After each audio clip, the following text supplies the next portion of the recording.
I don't think you want more clients. I think you want higher quality clients. What you want is more opportunities to decide.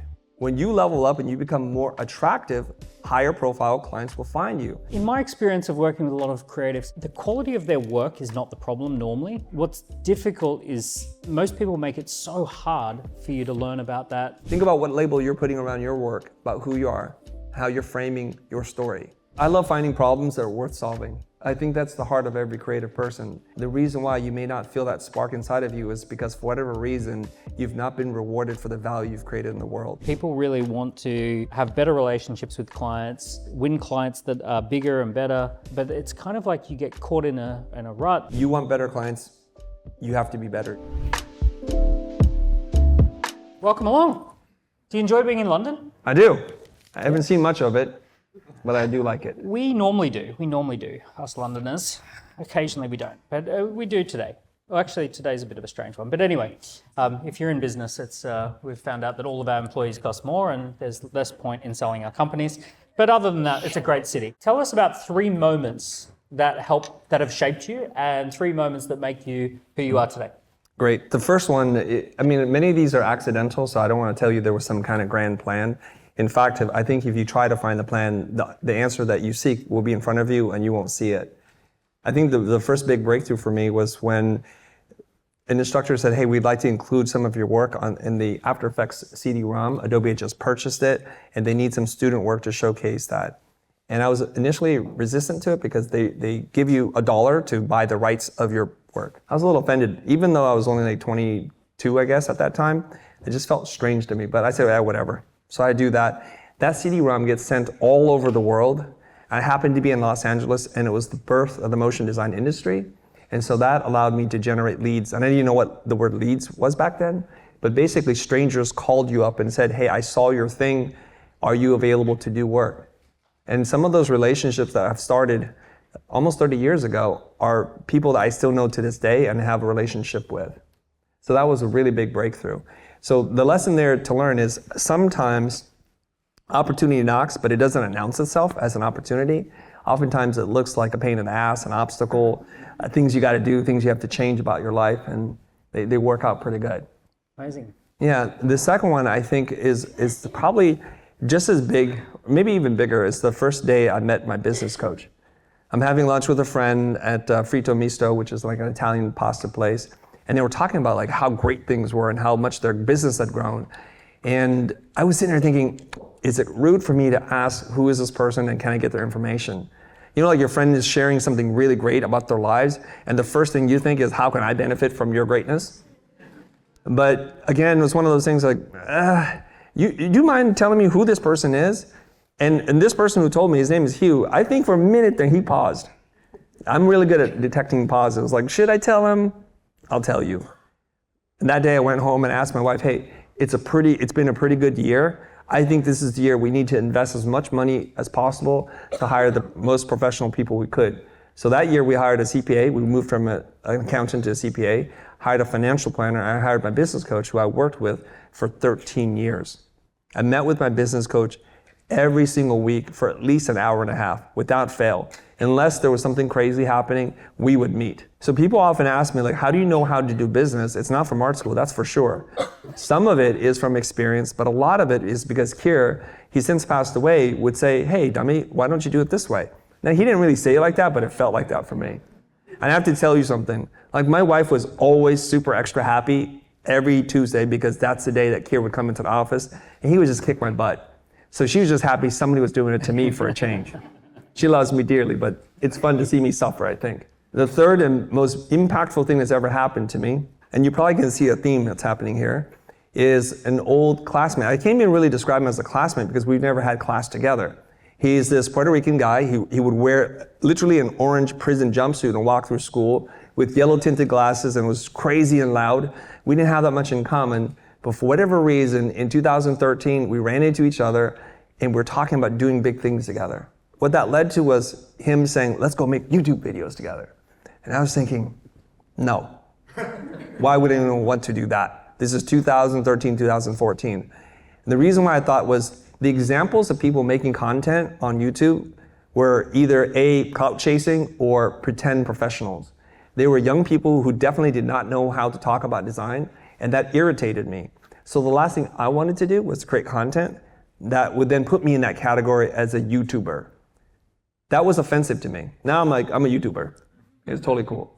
So going and making videos with him completely changed the course of my life and my business, and I'm very grateful for that. And Jose's still around, so he's a friend for life. That's wild. I think a lot of people were going to think that you were going to say about winning an Emmy. Oh no. Was winning an Emmy not like one of the top 3? No, it's one of the most stressful things. I hate when that happens. Yeah, I know. When you're young and you think, I need to win that award, I need to be in that magazine, it'd be like communication arts, print, step, I guess the step by step or something like that, all the trades. And I would submit our work and we would get in. It's like, it seems like you just pay money and you get the award. I'm just assuming that they just sell these awards at this point. So the awards don't mean anything. And you're kind of disappointed because the first one you win and you're like, okay, nothing changes. You win another one, nothing changes. So it doesn't feel great. Winning the Emmy was just an award that my friends or cousins would know about. That's all that really did for me. Didn't change my life at all. You looked good in the suit. I'm going to say that. What was it like blowing up on social media? Because I'm guessing you created a lot of content and it didn't blow up. There was 100 views and that was like a moment where you crossed 100 views. Then there was a video that did 1,000 views and you were like, that's pretty cool. 1,000 people watched it. What was that like? Okay, I know exactly what it was like because I remember the moment it happened. So for years we would make videos and a couple thousand views, a couple hundred views. Nothing ever blew up. And I expected it not to blow up because we do really boring content. We teach creatives like boring business concepts. I never thought anybody would show up for that, especially creatives, because that's the last thing they want to learn. But as it turns out, if you listen to your audience, your community, they kind of give you the data, as you mentioned in your talk. You look at the data. And I remember there was a guy, his name is Brian, and Brian says, hey, Chris, there's this new thing that YouTube has launched. It's called Shorts. I'm like, yeah, I've seen it. What is it? And he goes, you know what? You need to get in on this because I think your content is going to do really well as Shorts. So I literally call up my team because at this point I'm working mostly from home. I'm calling them up and saying, hey, I need you guys to cut some shorts for me and just pump them out for like 30 days. Let's see what happens. We release one, nothing happened, nothing happened, nothing happened. And then one day I'm on the YouTube backend, the dashboard, and I look at this video. It's like, hey man, I think I was talking to Mo. Have you guys ever seen a video with Mo? Mo is like a great guy. He's an Egyptian-American guy. He likes to argue. He's super smart. He has a master's degree, I think in philosophy and something else. So Mo likes to argue. We're sitting there talking to him, and he's like, Doe, which one? Which one? I said, the one that has 300,000 views. He goes, there's no video here with 300,000 views. I'm like, there is. I just saw it. He goes, there's one with 480,000 views.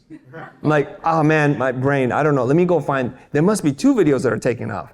And I check again, it's at 750,000 views. It just goes bananas.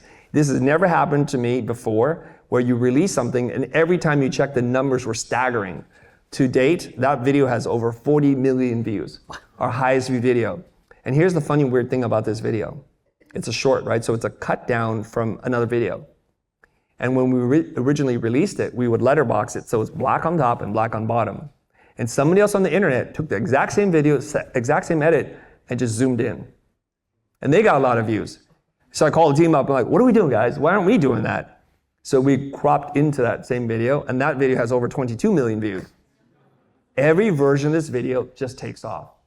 It's kind of wild. So the lesson to learn there is when you have a hit, this is what creative people do something different. So when we have a hit, we just keep doing more of the same. We try and stretch that little piece of content across as many platforms as possible. It's the #1 most viewed video on our channel. It's the #1 thing that people yell at me in the street for. You that guy. You're that guy. I'm like, what guy? The logo pricing guy. I'm like, that's me. It's so true. I've worked with some really big YouTubers, and one of the first things I talk about is this idea of go back to the well, that if you put a bucket down a well and it comes up with water, go back to the well, put the bucket down the well and do it again. So Jessa, who you know in LA, he did this one of throwing a football over the roof, then running through the house, knocking everything over, and then running out the other side of the house and catching the football. And this same sort of thing, 20, 30, 40 million views. And he's like, what do I do next? I'm like, do it again. And 20, 30, 40 million views, right? So he went back to the well, put the bucket down the well. Okay, I just want to give you guys some context. I did not go into making content as a way to seek fame. I have a thirst inside my body, a hunger to teach people, and I just wanted to find a way to scale that content and the reach. I taught at a private school for 15 years, basically 8 students at a time every semester. And it was great work. I loved it. It felt like so enriching for my soul. It's something I just felt deep in my heart, but you ain't gonna change the world 8 people at a time. It's just not gonna happen. My wife called me out on it. She goes, I think you're wasting your energy. You could do more. Figure out a way. She didn't have the answer, but she said, figure out a way. So it's still a delight and a surprise to me that it almost seems like no matter where I go on the entire freaking planet, some weird person, could be one of you, will spot me somewhere, even just from a glance on a corner somewhere in the street, and yell at me, yo! And some of the weirdest times that I've ever been recognized, I just want to share with you this because it's so weird. I'm in Australia, your home country, leaving, going through the duty claiming, what do you call that? We call it the Shazwaza. There's some We don't really. I just made that up. There's some, they believe everything you say, Daniel. There's some militant person behind there checking your receipts and your goods, right? You guys know, and it's very intimidating. It goes, where's your receipts? This is not right. Why'd you use this? What? Where's your receipts? Right? Yeah. Crikey, mate. So I'm kind of getting all my paperwork together, walk up, and I give him my passport and all the receipts, and he's looking through it. He's like, did you enjoy the conference? And I was blown away. I'm like, does my receipt somewhere say a conference? It can't. He goes, and just like without missing a beat, no, my best mates are really into your content, and just stamps it, see you later. The duties person recognizes you. That's how crazy it is. You've been a creative for decades. How do you stay inspired? I love finding problems that are worth solving. I think that's the heart of every creative person. And I think all of you who are self-identified as creative have that same hunger and desire to solve a worthy problem. The reason why you may not feel that spark inside of you is because for whatever reason, you've not been rewarded for the value you've created in the world. And I feel really bad for you. The reason why the future exists is because I want more creative people to get the fruit of their labor, because I think we need more creative humans. And an accountant or a lawyer can be a creative person. I'm not saying like you gotta like cut and paste typefaces together. A creative person, Herbert Simon's definition of a designer is one who devises a course of action to go from an existing condition to an improved one. And pretty much everybody here does that, except for you don't give yourself permission to describe yourself as a creative person. So I'm a champion for you. Thank you, Alarm. Alrighty, so I have been talking to people all for the last few days about what do you want me to talk to Chris about? How do we get the most out of the Fireside chat? So it all comes down to a few key categories. So category 1 is what a lot of people want to ask about, which is the quantity of clients. How do I get more clients? It's really, really simple. I want to get more people through the door. I want a bigger audience, et cetera, right? So all of these questions relate to this idea of how do I get more people to know about my work? So why is it important to reach a bigger audience? How do we reach a bigger audience if we're a creative? So 2 questions, right? So number 1, I'm going to just push against that question a little bit because I don't think you want more clients. I think you want higher quality clients. What you want is more opportunities to decide. And David C. Baker writes about this book, The Business of Expertise. Confidence, as far as he can tell, is when opportunities exceed capacity. It's O divided by C. So if you have 2 clients and you have 4 capacity, you're going to be more desperate in that sales call than you would otherwise. Does that make sense, everybody? But here's why I'm so cocky and confident. Because at the very early stages of my professional career, more people wanted me than I was available. There was only one of me, and so I always asked for more.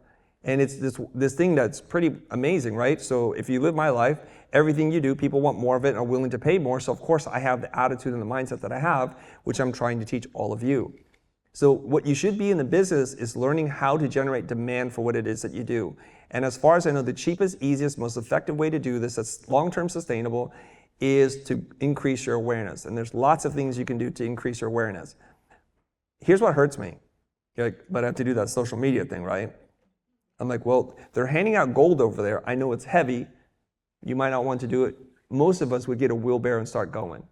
But I know, let's just do a quick poll here. How many people are actively working on social media? Raise your hand. Keep your hand up, okay? And like doing it. Yeah, they're going to start to, and are having the results that you want. And are creating the kind of opportunities that put you in a position of expertise and authority. Okay, just a handful now, but a lot more than I thought. Good for all of you. Kind of weird up front and back. Usually they're either up front or they're all the way in the No, back. people who are struggling always sit in the middle. Yeah. The messy middle. That's the bell curve, isn't it? That's the bell curve, exactly. We just saw it. You're in the dip, you guys. Really what you're saying is that demand relative to supply, that there needs to be some tension there. Someone should write a book about that. Here's a question, because a lot of people think that when you become famous and when you've got a lot of recognition, that you get a really high percentage of people buy. And this is a bit of a myth that you and I have talked about. What percentage of your audience buy? Okay, so let's look at our audience. If you look at the numbers, 2.6 million subscribers on YouTube. I'm about to crack 1 million on Instagram, 560,000-ish on LinkedIn, a couple 100,000 here and there. So whatever that number adds up to, less than 1% of the people who follow us, subscribe to what we do, buy. It's an abysmal amount, because I'll tell you, last year I think we did $3.5 million in revenue. That's not even $1 per subscriber. Okay, and it's not all being spread out evenly, because only a small portion of people actually say, you know what, thanks for changing my life, here's some money. Yeah. I'm not bitter about it, I'm just telling you the facts, okay? Totally okay with it. I try and say to people all the time, do you know how many people walk into an Apple store and just walk out without buying anything? It's like 99%. Yeah, 3 times this week, right? Yeah. I want to see that new Mac Mini, right? I want to have a look at it. So this idea that as the audience gets bigger, you actually exclude 99% of people. There's only 1% of people who buy. Before blowing up on social media, what did your sales process look like? And then how's it changed based on that? Okay, if we're talking about as blind or the future, because there are 2 different answers.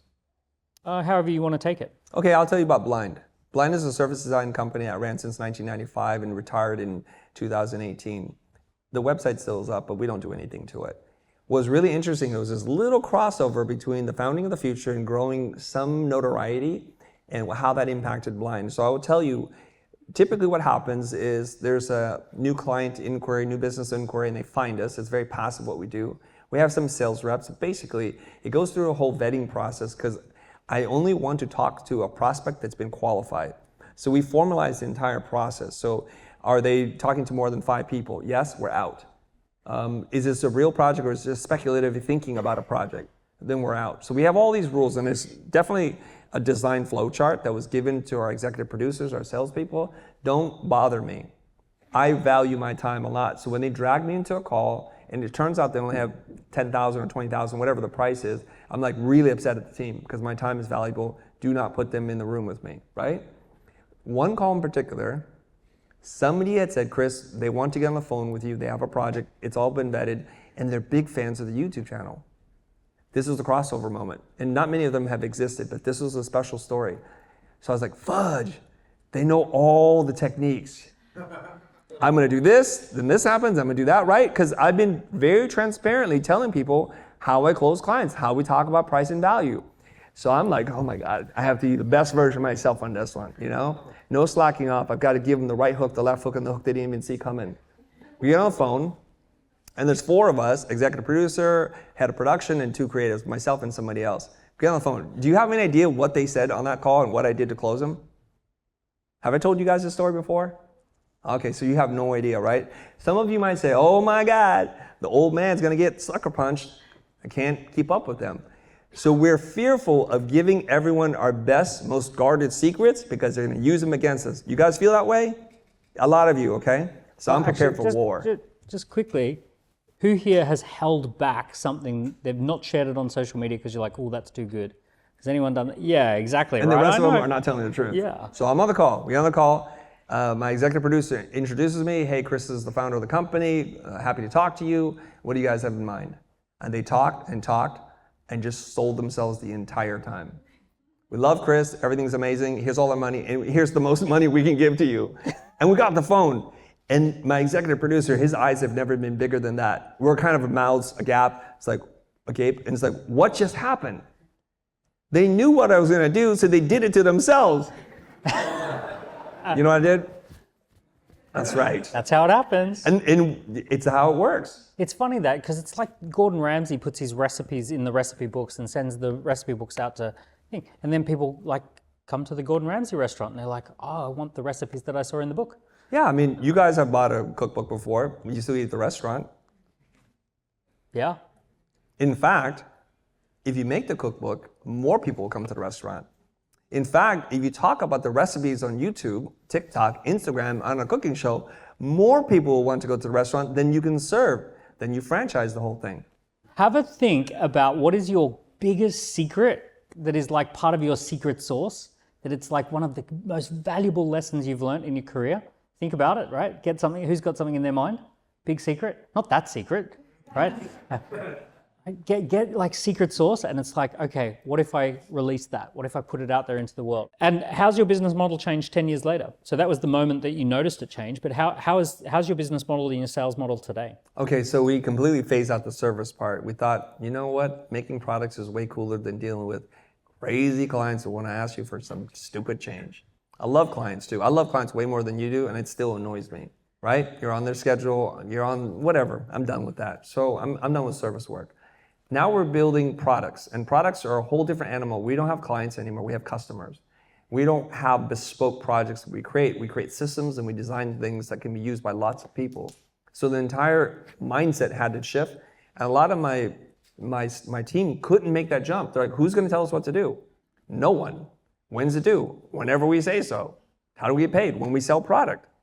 It's a totally different model, right? So now you have to be really good at sitting there and listening for problems and creating products that people want and learning how to teach them about that. The way it kind of works now, and it's changing, because I think I've seen a shift in the last year and a half, where we're moving away from people wanting to buy products. And I don't know if anybody here makes a knowledge product. The value on the knowledge product is dropping. It's becoming harder and harder to sell to people because the price of information is getting cheaper. Yeah. There's saturation in the marketplace. There's confusion and a lot of clutter. A lot of people saying they can do something, and then they spend the money because they're better at marketing than we are. And then that client is burned saying, I'm done with this stupid thing. People still want to learn. They still want to have transformation, but how you deliver it, how you market, how you talk about it has to change. So we're in the middle of like a really big change right now. But the way that we used to market stuff is I would show up, I would probably do a webinar to talk about what it is. I've learned from Daniel that you can't give it all away. You have to make them hungry, because if you give them a lot of little bites, they're not hungry anymore. And this is something you all need to know. If you give people too much, it's not that they're not appreciative, is they feel like I can't do this. I'll come back when I'm hungry again. And very rarely do they come back. Yeah. That's the challenge. And that's the distinction between giving away the recipes in the recipe book versus giving people a pizza and saying, here, have the thing that now you're not hungry. So let me give you the free pizza type thing. So there is a distinction between that. Here's an easy question. What's the best way to generate high quality leads? Probably kind of create a quiz. Yeah. And have something valuable at the end of that quiz, and then segment your audience. Very nice. Very nice. Where I heard that from. I know that strategy. All right, next category is better clients. So this is a big one for especially around you. People really want to be able to have better relationships with clients, do more meaningful work with clients, win clients that are bigger and better, that have bigger budgets. And a lot of the time people get pigeonholed or they get stuck at a particular level, and they might be really comfortable doing 5 to 10 grand clients, or they might be really comfortable with a certain price point or a certain type of use case, and then they want to level up. But it's kind of like you get caught in a rut, or you get caught in on a treadmill. How do we break out of that treadmill? How do we jump up a level of client? There's a lot of things that I have to do, and the answer that I'm going to give you is going to be the hardest thing, because I think the hard thing is worth doing. You want better clients, you have to be better yourself. We just think, oh, I want to make 4 times as much money this year, but I don't want to change a single thing about myself. Now I'm going to tell you something. When I was going to college, I was pretty broke. Probably not the brokest person there, because there were people who were there from Tijuana. They had no money. I had a little bit more money than that. And it's not that my parents were poor at this point, but I felt so guilty to ask them for more money. I was starting to live off credit cards, because they were paying for part of the tuition, and they were giving me a little bit amount of money to barely pay for rent, not to mention food and art supplies. And so it became really tricky, right? And so I gotta tell you, I did creative things to survive. I would sleep in my clothes, sometimes sleep in the car, because I didn't even want to drive home, because I was just grinding away at it. I was not much of a catch. So I was celibate by choice, I guess, for 3 years. I was just going to school, working really hard, and that's all I was doing. And I was this really hot girl who walked in the computer lab. I'm like, damn, girl. But she's like, no thanks. So I wasn't a very attractive person at that point in time. And I'm talking about physically attractive, but I wasn't at a station in my life where I was attracting the right kinds of people into my life. If you look at your business is not any different. When you level up and you become more attractive, higher profile clients will find you. So the question for you to all think about right now is, what's going to make you more attractive as a service provider or as a person who has products? What do you think that is? Daniel, what do you think it is? In my experience of working with a lot of creatives and creative entrepreneurs, the quality of their work is not the problem normally. It's not normally, like a lot of them have done thousands of hours and hundreds of projects, and there's a lot of quality in their work. What's difficult is most people make it so hard for you to learn about that, for you to discover it. The way they show up in the world is not, it doesn't reflect the fact that they've actually, it's almost like having a beautiful piece of jewelry and just handing it over in a normal Tesco shopping bag or something like that, and it's not wrapped and packaged the right way. So I personally, the thing I've noticed the most is when I get to know someone better, I'm always quite stunned as to what they've done in their past. And I'm like, why have you not talked about that? That's wild. That's incredible. Okay, so we need to be able to tell our story better. And I think I was talking to Michael Margolis, who wrote the book Story 10X. He said that basically a product or a service without a story is a commodity. And I would do this demonstration with you. Actually, I don't need to do demonstration with you, okay? This is San Pellegrino, right? There's a label, it looks Italian, I think it's Italian, and it's in a faux glass bottle, and this will sell for a little bit more than the next product, right? How much is this water worth? There's a lot more of it. How much is this water worth compared to, do you think when you went to the store and you were to buy these two, pretending that you would you pay more for the small bottle or the big bottle? Why? Because it's not from French, it's French. Is that right? Yeah. I didn't know that. Why else? Why else would you buy or pay more for this? What?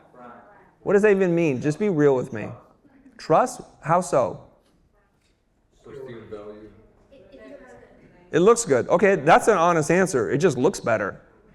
More thoughtful design was put into this. So if you're a designer or a photographer, an illustrator, you have the potential of making a piece of junk just feel more expensive. And you undersell yourself all the time. We undersell the value that people make decisions based purely on packaging and visuals. Now, we don't know if this water was scooped from the river or if it's just rainfall. We just don't know. We put a lot of trust into things that have almost no meaning. Do you understand this? Now, the reason why you probably won't pay much, and you might not even drink this bottle of water, is, first of all, it's not sealed. Who got this water? There's a reason why I'm not drinking from this bottle right now. We have no idea if someone went, Daniel, you're drinking? Oh, you put your water, right? We don't know, because this bottle has no story. Well, you just gave it a story, a very negative story. You just brought a story into the equation about that bottle. I want to tell you something very real. I was speaking at a conference, and because of copyright reasons, they removed all the labels off the bottles. You need to do that. We're not doing that here, obviously. And I was really thirsty. I looked over and like, what are those no-name bottles of water over there? And so I made a joke out of it, and it became like a point. When there's no label, it's not even worth what it is. It's worth less than what it is. Think about what label you're putting around your work, about who you are, how you're framing your story. This is really important for you to understand. Most of you compete on, is my work better than the other person's work? And it's completely subjective. You can get 10 British designers in a room and say, which is better? And they argue all night long. Because there's no universal standard of what is better. But I can tell you which one has a better story, one that I relate to, the one I can identify, who speaks to my soul, my pain points and my challenges, and promises the benefits I'm looking for. They're better at telling a story. You guys know who Virgil Abloh is? Somebody, an incredible fashion designer, fortunately discovered him way too late in my life. But he has this video on the internet, and he's holding up a crumpled piece of paper. He goes, there's 2 ways I know how to make this paper more valuable. Have you guys seen this video? Good, I'll share something new with you today, okay? And he says, what we can do is we can change the material of the paper. We can make it out of platinum or something very expensive. And that's how most of you think about how to make something more value, to put more real value into it. But Rory Sutherland would look at it like, how do people perceive value, the intangible value? So Virgil says, you know what? If I took this piece of paper and put it on a white pedestal in a gallery that was beautiful and pristine and put a little light on it, that piece of paper is worth a lot now.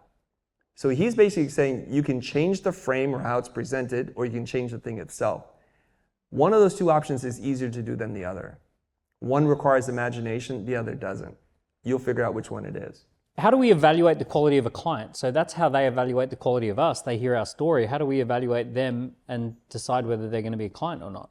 How do we tell if someone's a quality client in advance? So there's a gentleman, his name is Ronald J. Baker. He wrote a book called Implementing Value Pricing.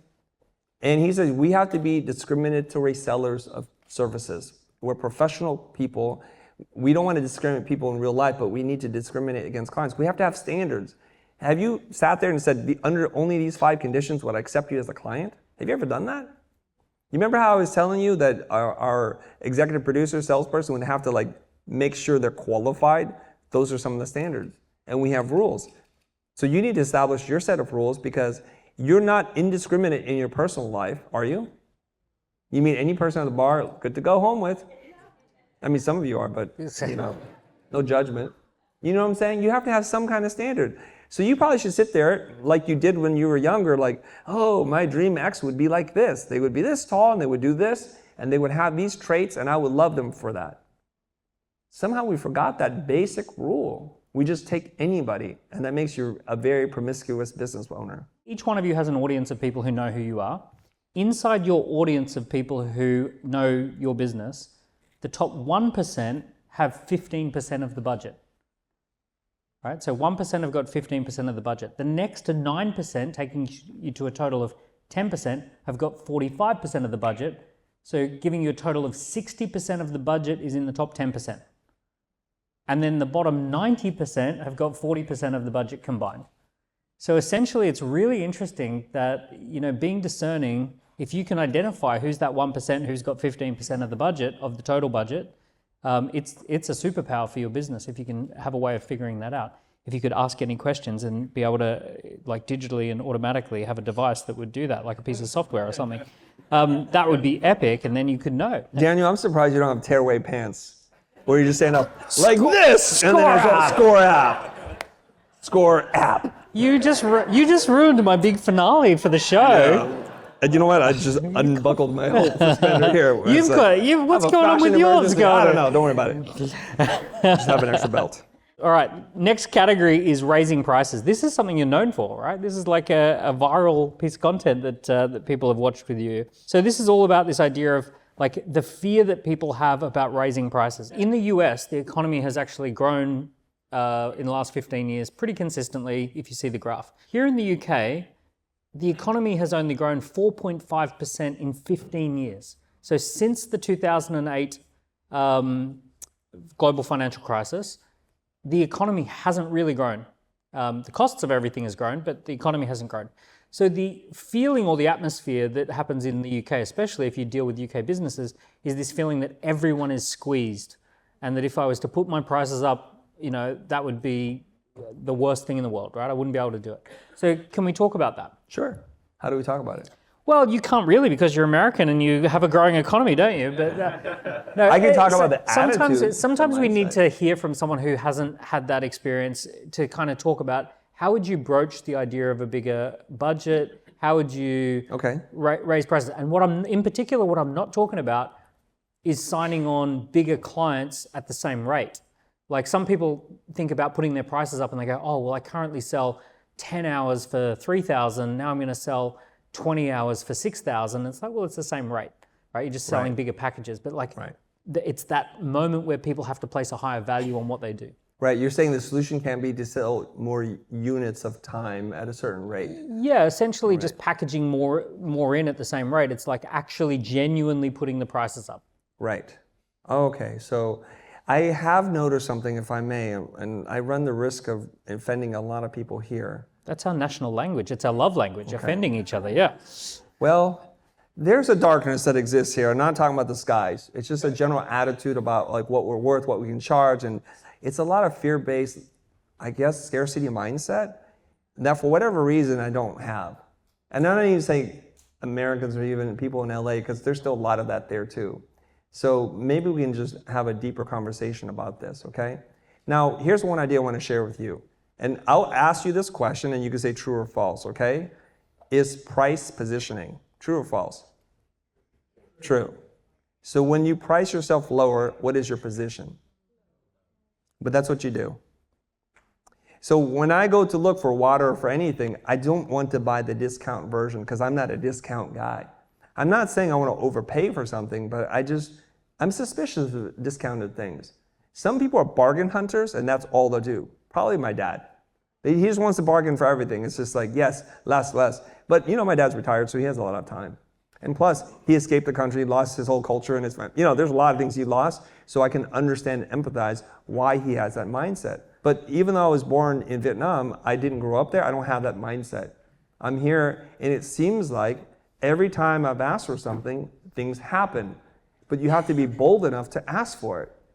Okay? So here's how I look at the game of finance and value. And I deliberately chose that word game because for me, it's just a game. I just keep asking myself, how ridiculous would it be for me to just charge this outrageous amount of money? Just stupid amount. Who would ever say yes to that? Let's try. Let's just try. I'll share with you a couple little stories here, okay? Ben Burns is someone who I've coached. I found him randomly off the internet on Facebook, and he was suffering. When I did the math with him, the amount of work he was doing relative to how much he was being paid was less than minimum wage. In America, our minimum wage is very low. It's not even something you can survive on. But he never paused to look at how much he was working and what cost it was having on his physical health and on his relationship with his wife and soon-to-be daughter. This was problematic. So after working with Ben for a period of time, Ben starts to get that moxie to charge more money. And then he calls me one day and said, Chris. I'm like, yeah? I charge $18,000 for a logo. I'm like, damn it! I wasn't doing logo work, but I was thinking, how is it that my mentee is charging more money than me? This is not looking good for the mentor. It's kind of embarrassing. I'm like, oh, it's on like Donkey Kong right now, right? So all of a sudden I said, I'm going to charge 18 grand. I'm going to charge 30 grand. And we just do this over and over again. Eventually what I do is I hire Ben. He comes to work for me.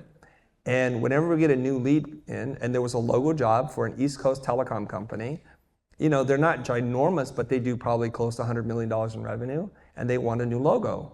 So we sit around this game I love to play with my people. It's, what do you think the price should be? Ben's sitting across from me, and they're kind of scared of me. They don't want to say a low price because it'll be embarrassing where I'm like, why are you selling us so low, right? So I just say, what do you think it should be?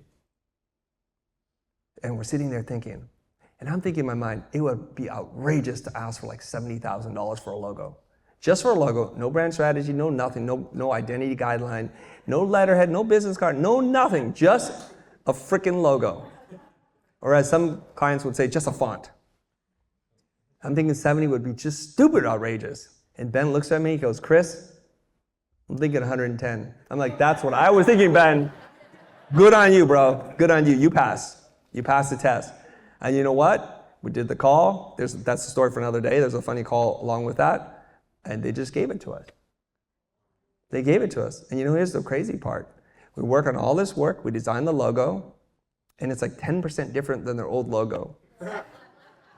We tried all these things. And it just basically, we just like skewed it a little bit and add a little serif or a weird thing. And like, that's perfect. So there's a lot of things to unpack from that. But I just want you to sit on that, which is this game of playing price. I just keep thinking to myself, how stupid crazy would it be for me to try this? And you know what? Every once in a while, they say yes, which is fantastic for me because I'm like, somebody just set the new benchmark. Now, you're not going to laugh about this because you know this part. When homes sell for a record home and it's their comp, it sets the new standard for the neighborhood. We already instinctively understand this concept, right? A comparable. That's what's happening.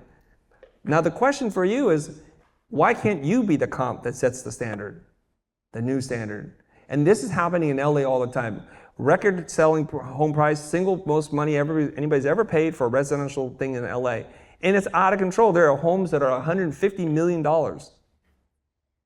Here's the other thing I know about rich people. They want what they cannot have. Same thing with promiscuity. They want what they cannot have. So by pricing it higher, they tell themselves a story like, I can afford Chris, I can afford Daniel. You can't, stupid. And then that tells me charge more. Just keep playing the game. I can feel in this room, people's brains have just been stretched a little bit. In this moment, while your head is being stretched, I want you to think about what is a new crazy price? How crazy could it be? Right? I want you to write down a number, put it in the phone, something like that. Right now, while you're feeling it, what is the crazy number that you want to go out and test? Right? What do you want to try? What if this night ended up earning you tens of thousands of pounds just because you just had the guts to do it? So I want you to think about what would you charge for? What would be the new crazy price that would totally excite you? That if you had someone say yes to that, you would just be like, right? So let's everyone write down the price. Right? I want to actually see some real life. Is that a hairball? No. I've never heard that. That's a price. That's a price. That's a. It's still a hairball. It's not a hairball. It's like a hairball. Okay. It's when you get off the phone and they say, let's go ahead, and you go, great, I'll schedule you into my diary. Hit mute when you do that. Exactly. Yeah, definitely. Yeah, don't do that. Has everyone got a price? Everyone got a number? Right? A little bit of a challenge. Who's going to let that price roll off the tongue in the next 2 weeks? Who's up for the challenge? What is the number? You shout it out. 45K. 45K? Damn. 45K, 1 mil, 1 mil. I've got a 1 mil. Yeah, 1.2 and 2. The gentleman has it with 1. Does anyone have higher than 1? It's Daniel, we should have done this in kind of slow-moving things. We went from 45K he to a did mil. that. Simon, God dang Simon it. just got to win 45 grand. God darn 1 it. mil. Simon, you C-blocked that one. I'm just letting you know. Now, no one can say more than 1 mil. Come on. Fantastic. So we got, with Simon's 1 mil, everyone else is like, oh, maybe I picked too cheap, right? Well, you got to be Simon, though. Very cool. Very, very cool. All right, what happens if it doesn't work? It's not going to work. It's designed not to work. Right? You understand this? It's designed not to work.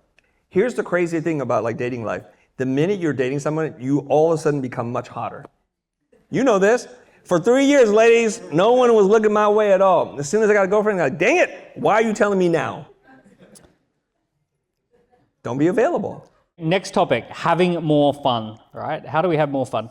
So I want to ask you the question, how have you built your business now today so that it complements your lifestyle, that you enjoy this business because this business has given you the lifestyle that you want? How have you built that? How have you deliberately designed your business and your life?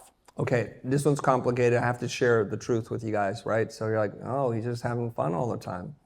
Because I worked really hard for a long time, Daniel. So from the time I was 22 until 2018, I worked like a dog. Like a dog. You don't know it's not a figure of speech. I worked a lot. Oh, by the way, half the room still thinks that you're 35, so. We'll get into that in a little bit. Okay. So literally the first 5 years from 1995 to 2000, I didn't take a single vacation in my life. Right? Not at all. No holiday, no nothing. Mom, I'm not seeing you. I'm just working because I was worrying about the business, trying to make it grow. And there were a lot of things I was learning without a coach, just doing it on my own.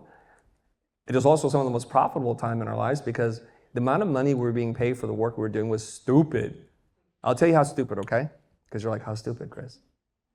I used to animate titles for car commercials. That's how we got really our first big break in motion graphics. You know those dealer commercials? Then they're like, oh, 3.4 APR and only 0% down, that kind of stuff? That's what we did. We animated those things. Anybody here do motion graphic work? Okay, so it would slide in a little bit, it would be transparent, it would disappear, and a new piece of legal copy would come in. We did that. You know what we charge to do one of those things? $10,000 per title. Think about that. And if you've ever done After Effects work, all you have to do is option drag the new typeset in. That was another $10,000. You know that song, Money, Money, Money? That was playing in my head. This was crazy amounts of money, so we made a lot of money. So the first thing my wife and I do is we buy real estate. And I just remember this, okay? So you guys know what negative self-talk is, right? We love a bit of this stuff. What does it sound like, Daniel? Well, it sounds like this. Tell me. If two people were, well, I know the difference because I'm Australian. Okay. So two Australians move into next door to each other in Australia, and the way that they would bond is they would say, looks like it's going to rain. We need the rain. Rain's great. Love rain. Yeah, your garden's looking nice. It must have had some rain before, right? So we're really super positive, right? And that's how we bond. And then both people would go into the house, met the new neighbour. Great guy, really great. Yeah, great. By the way, it's going to rain. Good news. Great. In the UK, we would bond in a different way. So two neighbours move in next door to each other and they bump into each other, mortified that they bump into each other, and immediately like, oof. And then to make a little bit of awkward conversation, looks like it's going to rain. Typical. Just when you want to go outside, just when you've washed your car, typical. It's raining, right? Doesn't it always rain? This time it seems to be like worse every year. Yeah, it's terrible. So terrible. Do you find it terrible? I find it very terrible, right? Now, they will then go inside, talk to their spouses and say, met the neighbour. Lovely. Absolutely amazing. So good, right? Because that's how we bond. We bond over a little bit of like negative banter. Am I right? Yeah. Yes. Terrible. I've watched comedians, like British comedians, just sit there and just talk about how horrible it is and just complaining. And that negative talk starts to wear you down and you start to believe this is your new reality. You just get more of what you pursue in your life. So whatever you think about the most is what you're going to get. That is such an LA thing to say. Yes, that's such so a British LA response right now. in LA thing.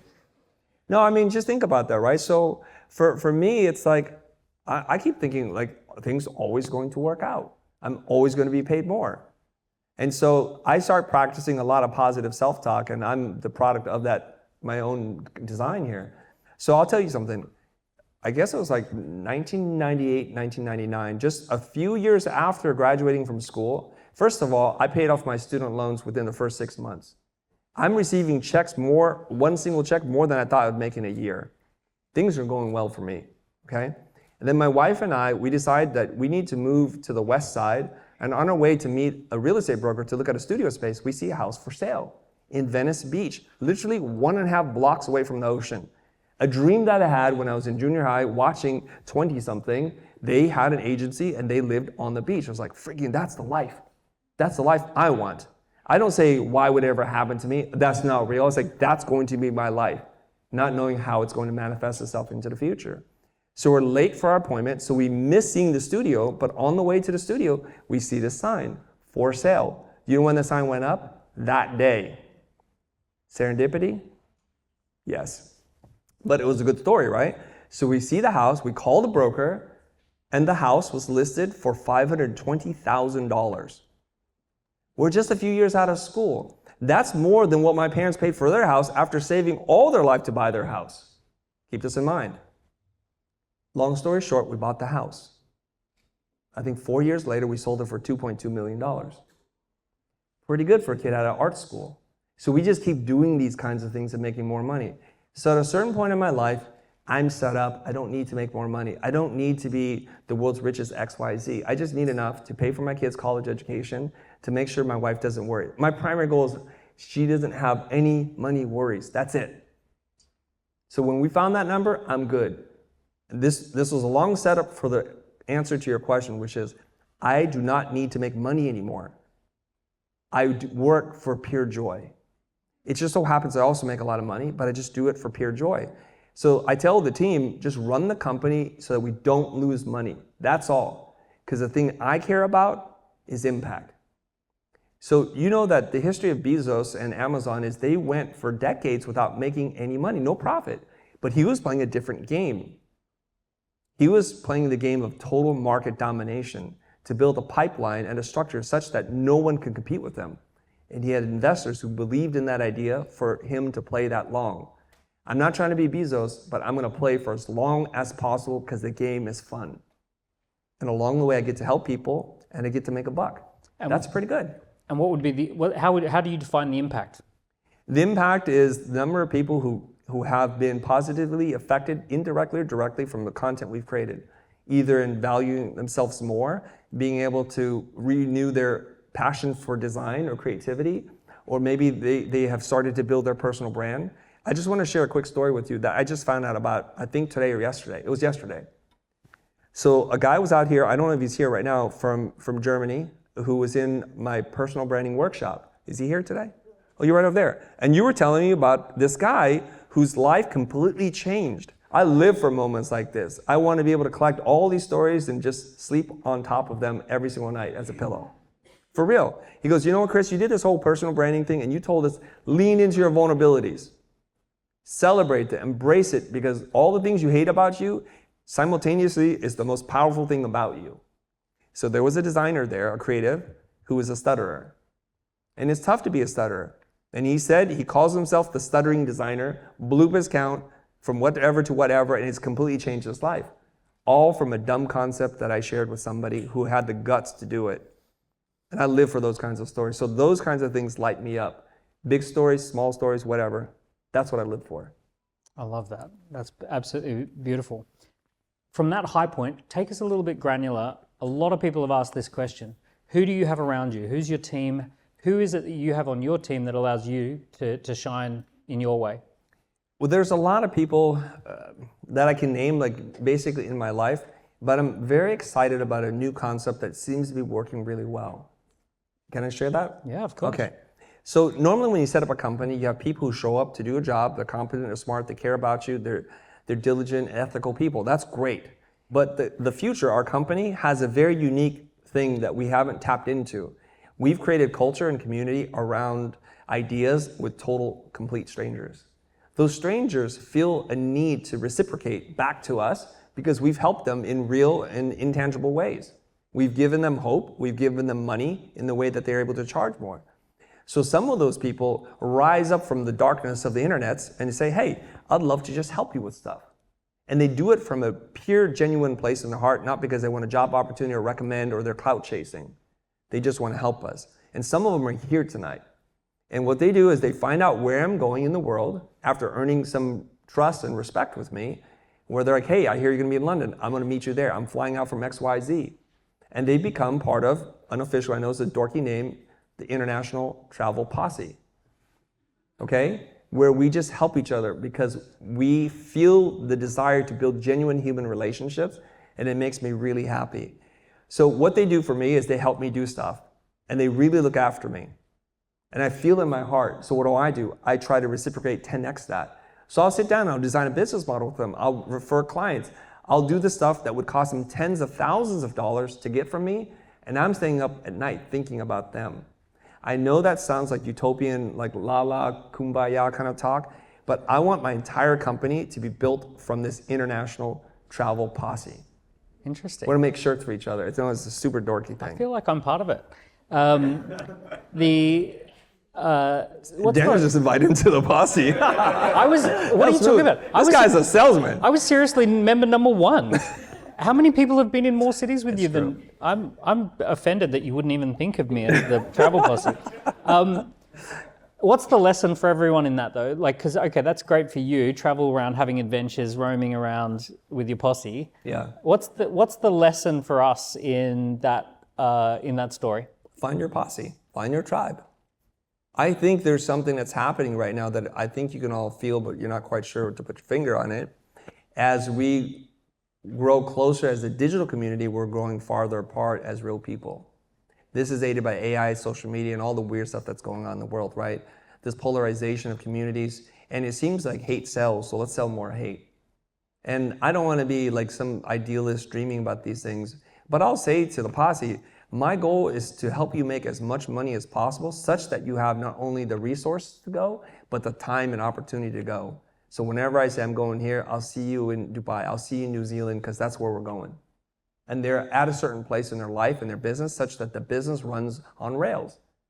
That's the dream. And I think all of you can have some of that. You're here, I think, because you're part of is it the Dent community, the Score App community? Dent, Score App. Yeah, you're here because of something Daniel has done. Or maybe you're here because you've watched a YouTube video and the two of us bring these two worlds together.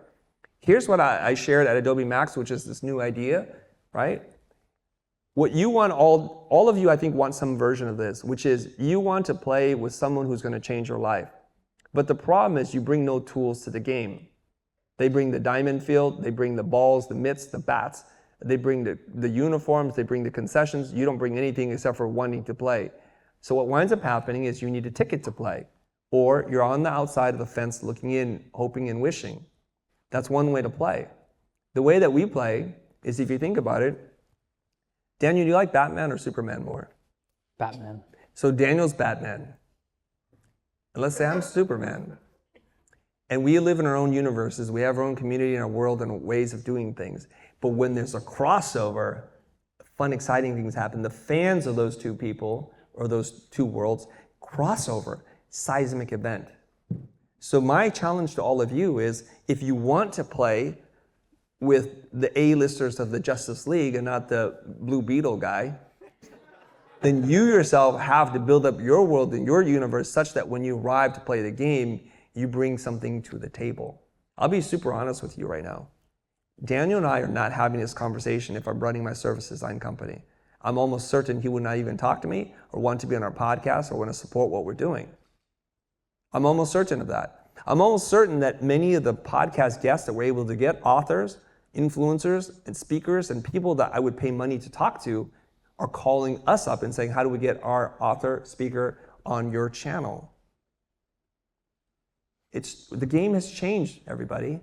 So I want you to think of yourself as not like the third stringer in the Justice League. You're not Teen Titans, and even them, they're pretty cool. You want to be the Batman, the Wonder Woman, the Green Lantern, maybe not Aquaman, but everybody else. But remember, No shade. I'm Batman. What do you want to be celebrating 3 years from now? The launch of a new company. Cool. We need to build, as you mentioned, an AI company that has an army of robots to solve very specific problems for creatives. You may have heard of him, this guy named Alex Ramosi, and other people have said it's not his original idea, is give the information away for free, charge for the implementation. The problem with implementation is you need people. Previously, you need people, and you need a lot of overhead to run this thing. And I'm not going to build another business that requires me to sit there and answer to clients. But if I build robots to do things that I think our people are doing, then maybe for 5 or 10 pounds, you'll pay that and you'll have a problem solved. It'll do the work for you. So I want to build like 100 robots to do very specific things that would take me a long time to do as a creative human to do for the creative community. Oh, I love it. So I've been talking to some of my friends.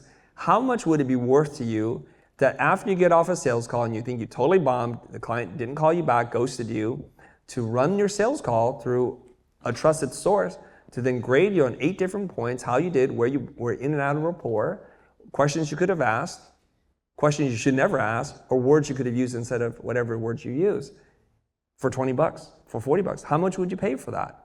To get that kind of nuanced, detailed feedback to what it is you're doing. That's just one of the robots we're building. I'd pay more if the robot was looked like Chris. That's what I want.